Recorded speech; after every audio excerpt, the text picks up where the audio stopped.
nagtatangkang mangaliwa o di naman kaya huwag kang magtatangkang gumawa ng masama dahil lagot ka sa taong gagawa natin ng video ngayon.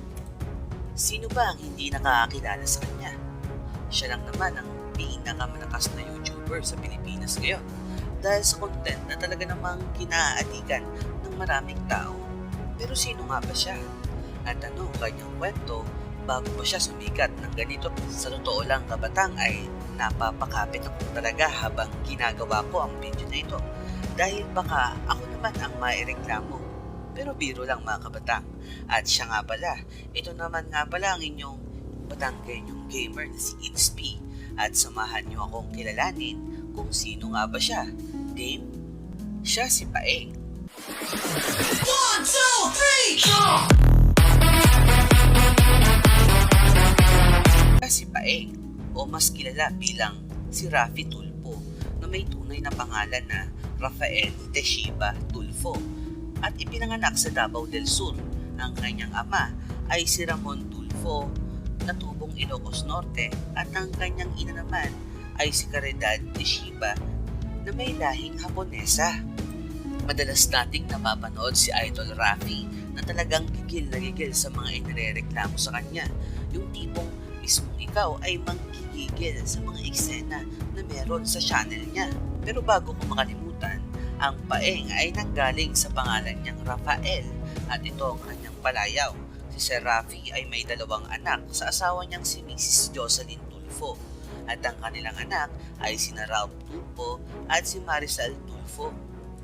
Si Mrs. Jocelyn Tulfo ay representative ng nanalong party list kamakailan na AXI-IS kung saan kasama niya nga dito ang kapatid ni Sir Raffy ni si Sir Erwin Tulfo at ang dating co-anchor ni Sir Raffy na si Miss Nina Tanuran. Samantalang si Ralph Tulfo naman ay nakikitaan na ngayon pa lang na may pagkatulad sa kanyang ama na talaga namang matulungin din sa mga nangangailangan.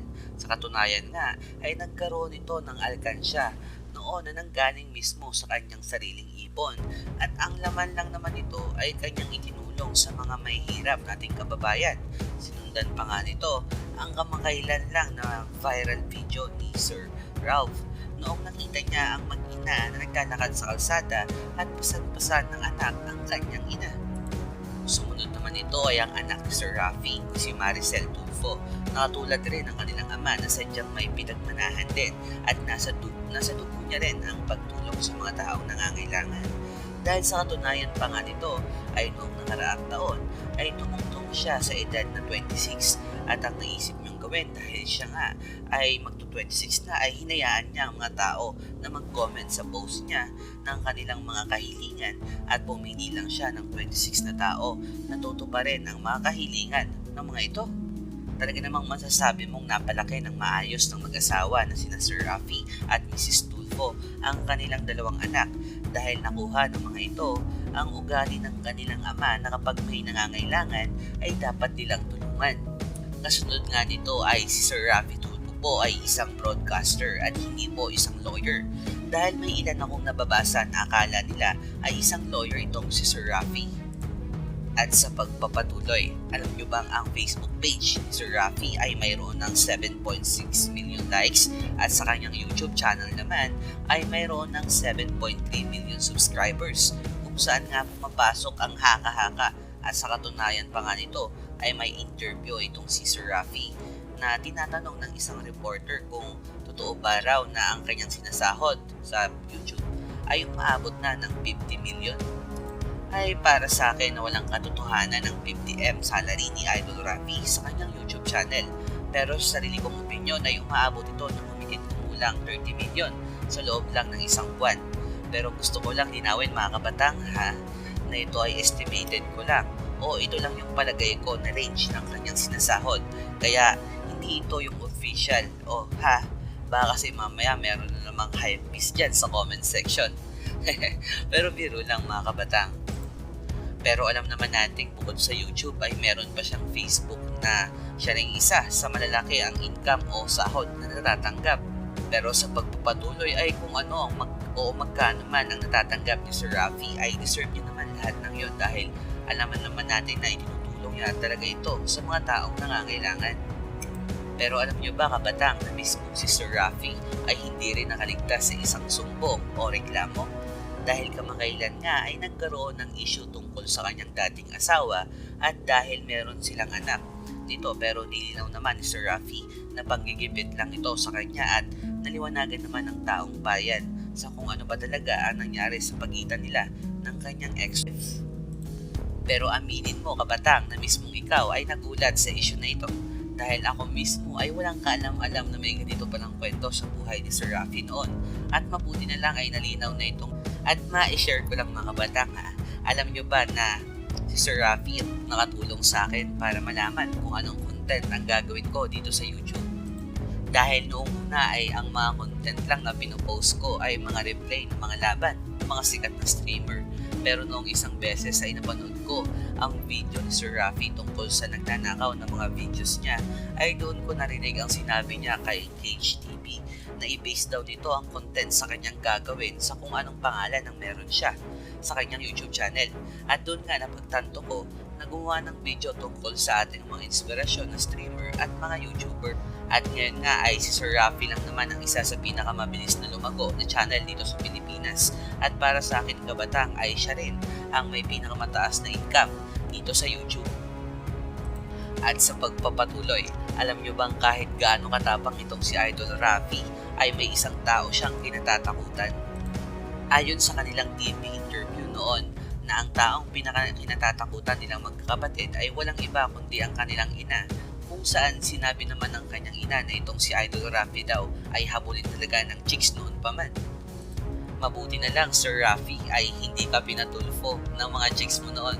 Pero biro lang kabatang Napakalaking tulong nga ni Sir Rafi para masolusyonan ang ilang problema ng ating mga kababayan. At sa totoo pa nga nito ay ang iba ay natatakot na siguro na gumawa ng masasamang bagay dahil baka sila naman ang susunod na umarap kay Idol. Dahil hindi na nga mabilang kung ilan ang mga taong natulungan niya.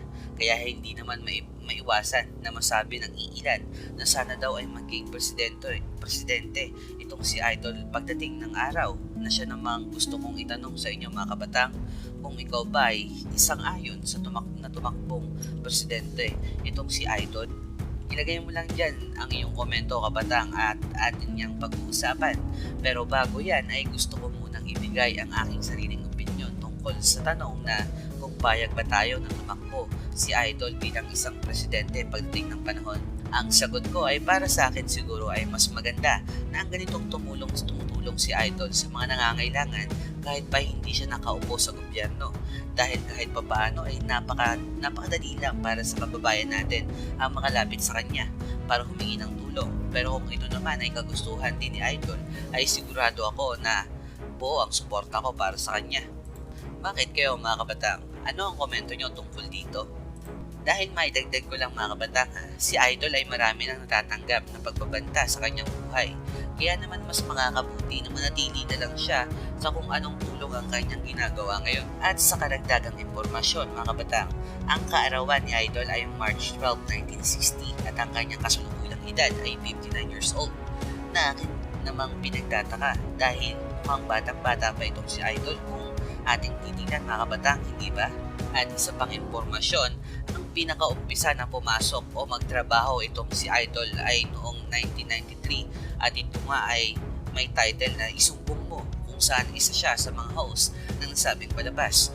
Humigit kumulang 25 years na nga itong si Idol sa mundo ng pagbabalita at talaga namang hanggang ngayon ay mas lalong lumalakas ang pwersa nilang magkakapatid, lalong-lalo na ang programa ni Idol na Wanted sa radyo. Pero teka mga kabatang, gusto ko nang bigyan kayo ng idea sa kwento ng mga magulang ni Idol Rafi. Nagkakilala ang mga magulang nila nang minsan nga ay napunta ang ina ni Idol sa Davao kung saan nakadestino ang kanilang ama na noon ay isang sundalo. At may tuturing na love at first sight nga daw ito sa pagitan ng kanilang mga magulang na dahilan upang kunin ng kanilang ama ang kanilang ina bilang interpreter niya para sa mga Japanese military officer. At doon na nga nagumpisa ang kanilang pagmamahalan kung saan nabuo nila ang kanilang pamilya. Kaya nga dito natin makikita na mula sa pinanggalingan ng Tulfo Brothers o ni Sir Rafi ay sadyang likas na sa kanila ang pagsisilbi sa bayan. At maidagdag ko lang mga batang Napanood nyo na ba ang latest video ni Donalyn Bartolome? Kung saan ultimong si Idol ay hindi nagpahuli sa collaboration na nangyari sa mga content creators dito sa Pilipinas. At hindi lang pala pagsumbungan itong si Idol, kundi pang-artista rin pala ito.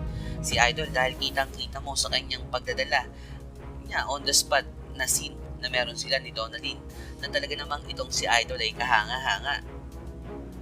At sa tingin ko ay hanggang dito muna ang video natin para kay Idol mga kabatang. Kung sa tingin nyo ay may nakaligtaan akong sabihin o ipaalam sa inyo, ay malaya kang i-comment ito sa ibaba para naman mapag-usapan natin yan.